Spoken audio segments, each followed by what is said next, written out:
वर्ष 2025 सावन के लिए एक साल नहीं था, ये साल था राजनीतिक भूचाल का। वर्ष 2025 में सावन में जो कुछ हुआ वो बरसों बरस तक जाना जाता रहेगा।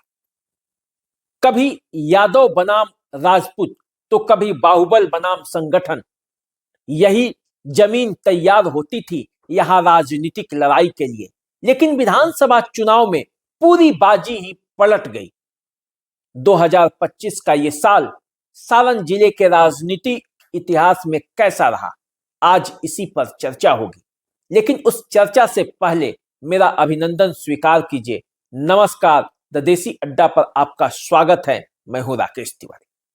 देखिए, 2025 सालन के राजनीतिक इतिहास में बरसों बरस तक जाना जाएगा, और ये इसलिए जाना जाएगा क्योंकि जब सालन के जमीन पर विधानसभा का चुनाव इस बार हुआ तो पूरी बाजी पलटी हुई दिखाई दी। 2020 का जब चुनाव हुआ था तो यहां 10 विधानसभा क्षेत्रों में से 7 विधानसभा क्षेत्रों पर आरजेडी का कब्जा हुआ, महागठबंधन का कब्जा हुआ। 3 क्षेत्र ही ऐसे थे जहां एनडीए ने बाजी जीती। जनता दल यूनाइटेड का तो खाता भी नहीं खुला था। लेकिन इस साल जब चुनाव हुआ विधानसभा का तो पूरा परिदृश्य बदल गया। 7 सीटें एनडीए के खाते में आई। महागठबंधन के बड़े बड़े धुरंधर चारों खाने चित हो गए, और तब ऐसा लगा कि एनडीए ने कितनी पूरी शक्ति के साथ इस बार सारण में चुनाव लड़ा था। तो देखिए, 2025 की राजनीतिक पृष्ठभूमि की जब हम बात करेंगे तो भूल नहीं पाएंगे विधानसभा चुनाव को, जहां एनडीए ने 7 सीटों पर विजयश्री हासिल की। एनडीए ने सोनपुर से बीजेपी के प्रत्याशी विनय कुमार सिंह जीत गए एनडीए के टिकट पर। तरैया में जनक सिंह बीजेपी के टिकट पर जीते। छपरा में छोटी कुमारी बीजेपी के टिकट पर जीती। माझी में रणधीर कुमार सिंह जो कि प्रभुनाथ सिंह के बेटे हैं, वो जनता दल यूनाइटेड के टिकट पर चुनाव जीते। बनियापुर से बीजेपी के टिकट पर प्रभुनाथ सिंह के भाई केदारनाथ सिंह चुनाव जीते। एकमा से जनता दल यूनाइटेड के टिकट पर धूमल सिंह चुनाव जीते, जबकि अमनौर में कृष्ण कुमार सिंह उर्फ मंटू सिंह ये बीजेपी के टिकट पर चुनाव जीत गए। आरजेडी को सिर्फ 3 जगह सफलता मिली। मरहौरा से जितेंद्र कुमार राय, गरखा से सुरेंद्र राम और परसा से करिश्मा राय। ये पूरी कहानी थी विधानसभा चुनाव की। और इस पूरे चुनाव में कई सीट जो था वो हॉट सीट था, 2025 के लिए यादगार था। जैसे माझी में कड़ा संघर्ष था। इसके अलावा यदि आप जाएंगे तो छपरा, खेसारी लाल यादव के चुनावी मैदान में उतरने से छपरा का जो पॉलिटिक्स है वो बड़ा दिलचस्प हो गया। लोगों को लग रहा था कि खेसारी लाल यादव जीतेंगे या छपरा से छोटी कुमारी जीतेंगी, जिन्हें पहली बार राजीव प्रताप रूडी ने के प्रयासों से बीजेपी ने टिकट दिया था। वहां से राखी गुप्ता बगावत पर थी। माझी से राणा प्रताप सिंह बीजेपी के जो कार्यकर्ता थे वो बगावत पर थे। लेकिन दोनों जगह एनडीए ने अपने प्रत्याशियों को जिता दिया। वहां के लोगों ने एनडीए के प्रत्याशी को जिताकर यह बता दिया कि सारण के लोगों का मिजाज इस बार एनडीए के साथ है। तो देखिए, ये पूरा सारण का राजनीतिक यात्रा था। लेकिन यदि आप देखेंगे कि सारण में और क्या हुआ, विधानसभा चुनाव के अलावे सारण की पॉलिटिक्स में क्या हुआ, तो सारण की पॉलिटिक्स में जो सबसे अधिक चर्चा में रहा इस विधानसभा चुनाव के अलावे, तो वो था राजीव प्रताप रूडी का राष्ट्रीय स्तर पर फिर से बढ़ता हुआ कद। कॉन्स्टिट्यूशन क्लब ऑफ इंडिया के चुनाव में जिस तरह से राजीव प्रताप रूडी ने जीत हासिल की, वो राष्ट्रीय फलक पर एक बार फिर से राजीव प्रताप रूडी की जो उपयोगिता है उसको साबित कर दिया। राजीव प्रताप रूडी ने राणा संगा यात्रा भी शुरू की और इस यात्रा ने भी उन्हें पहचान दिलाई।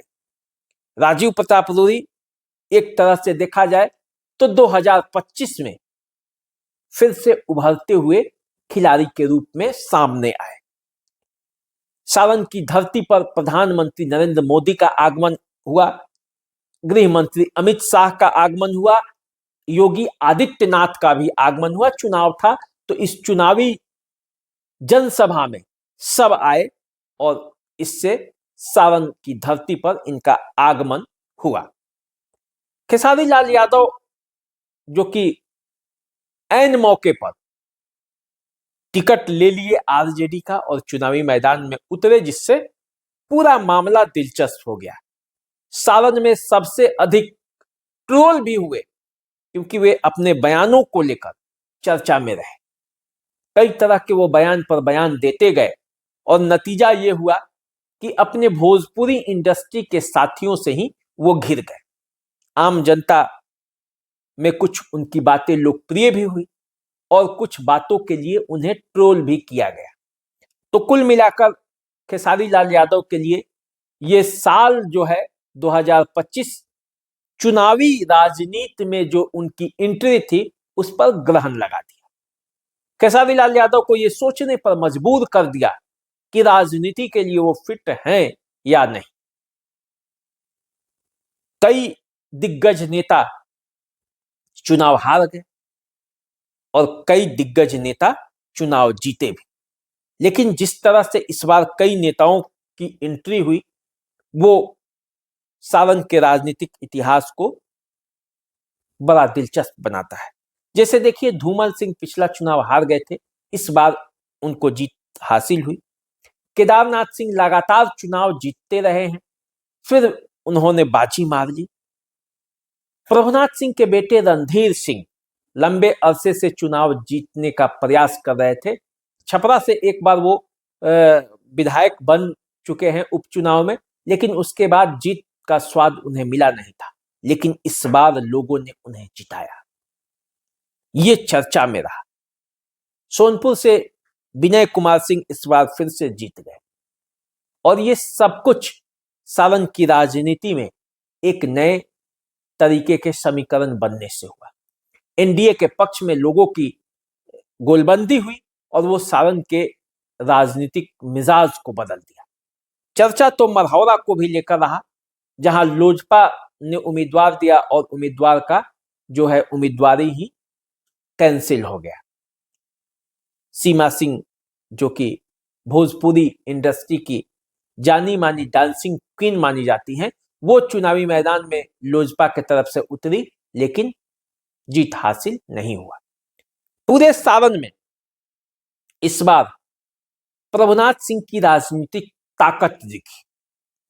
प्रभुनाथ सिंह की राजनीतिक ताकत इस मायने में दिखी कि सारण जिले के 3 सीटों पर उनका डायरेक्ट मतलब समझिए तो या तो भाई, बेटा और समधी चुनाव जीते हैं। सोनपुर से प्रभुनाथ सिंह के समधी विनय कुमार सिंह चुनाव जीते। बनियापुर से प्रभुनाथ सिंह के भाई केदारनाथ सिंह चुनाव जीते, जबकि माझी से उनके बेटे रणधीर सिंह चुनाव जीते।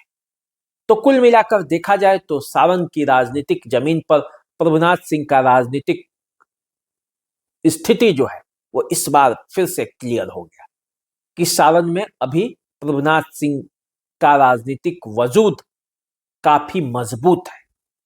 तो ये पूरा 2025 कहा जाए तो चुनावी वर्ष में सारण के राजनीति में काफी हलचल वाला वर्ष रहा।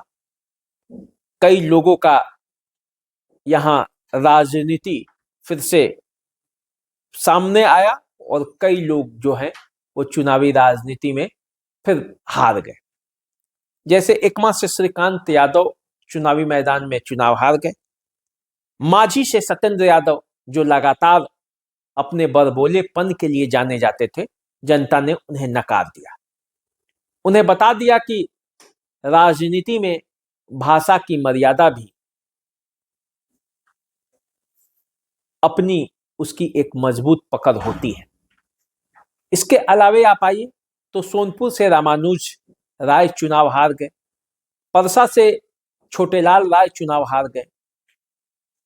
कुल मिलाकर देखा जाए तो छपरा से खेसारी लाल यादव जैसे मजबूत, जिन्हें कहा जाता है कि जनता आंखों पर रखती है।